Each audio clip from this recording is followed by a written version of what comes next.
I have this big pot here. I'm going to take some olive oil, and you can use extra virgin olive oil, or you can use, you know, a lighter olive oil if you'd like, or you can use a combination of both. I have beef short ribs here, and I got some pork chops here, which have a bit of bone on them. Ideally, they should be a pork spare rib, but I couldn't find any. Okay, so we're going to do the beef first. I salted the beef a little bit beforehand. Let that sear and get it nice and brown. These should be ideally smaller, but I forgot to ask the butcher to cut them. And then I tried to do it myself with a huge cleaver. Didn't work. Once this gets a really nice sear on it, I'm going to take it out. I'm going to put the pork chops in. Because if I put the pork chops in now, it gets all crowded, then it steams and it doesn't brown. It's just bad. Also, make sure your meat is, for the most part, dry. Otherwise, it won't really brown. Julia Child is the one who told everybody that. Okay, so this goes into pretty high heat. Get a nice sear, get all those flavors in there. People put, like my mother used to sometimes put a pig's foot in this. Hard to find pig's feet these days. So we'll sear this, and then we're going to take it out, and then we'll begin the next process. I'm going to put a drop of oil in here.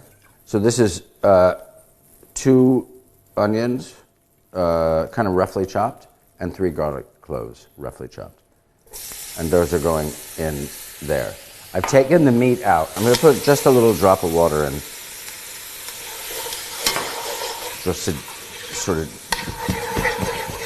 bring up some of that stuff from the meat. I want to make sure I get the order right. Yes, and I want to shamelessly promote my book. Once these have softened a bit, this is about a half a cup of dry red wine, and we're going to add that in.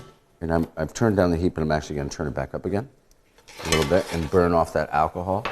And then 3.5 ounces or 130 grams of tomato paste. I'm going to add that in as well. I don't use tomato paste a lot because sometimes it's too tomatoey. So I'm just going to add a touch more water just to make sure that's nice and loose. Basically, we're going to let the sort of tomatoiness burn off a little bit and the alcohol burn off a little bit. So that's the tomato, wine, garlic, onion mixture. We're going to put in 2 35-ounce cans, which is 70 ounces. Don't buy a puree. Don't buy chopped tomatoes. Whole plum tomatoes from San Marzano in a can. I've taken them, put them into like a Cuisinart and whipped them all up. So they're basically all very liquidy, not whole anymore. So this now is going right into there. Now I'm going to put some basil in, just like 3 basil, you know, I don't know. I like a little more than 3 actually. So I'll put 5, okay? And I'm just going to throw those in there. They could be chopped. They're probably supposed to be chopped. And then I'm going to put a little bit of oregano, which is oregano, just a little bit. Now, I don't use oregano a lot because I do find it very overpowering. I'm going to add a fair amount of salt, so don't be shocked. Okay, so that's that, but I'm adding more than that.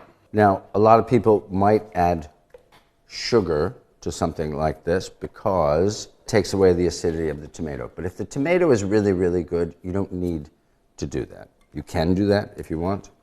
That's up to you. I'm going to bring this up to a boil for just like a few minutes, okay? A low boil. Does that make sense? And that sort of helps sweeten the sauce. And then we're going to put the top on, slightly askew, and let it cook down. This sauce has cooked down, perhaps actually a little too much, but I'm going to add this meat in. And also, what's important too is all of the meat juices. I'm just going to add just a little bit of water to it. This is the ragu that's been, burbling away for, I guess, about an hour and a half now. Now, because of the size of the cuts of this meat, this is really going to have to cook for like probably for another couple hours, very slowly. We sort of keep checking on it and maybe adding a little water periodically. You'd serve it with ziti or rigatoni or ziti regati or something like that, penne, something like that. Something that's really going to be quite firm and, excuse me, going to hold the sauce. You do not want to serve this with spaghetti. Don't do that. Click the link in the description to get a copy of the recipe. There is also a link to Stanley Tucci's cookbook. Don't forget to like and subscribe. Please comment if you have cooked any of Stanley's recipes.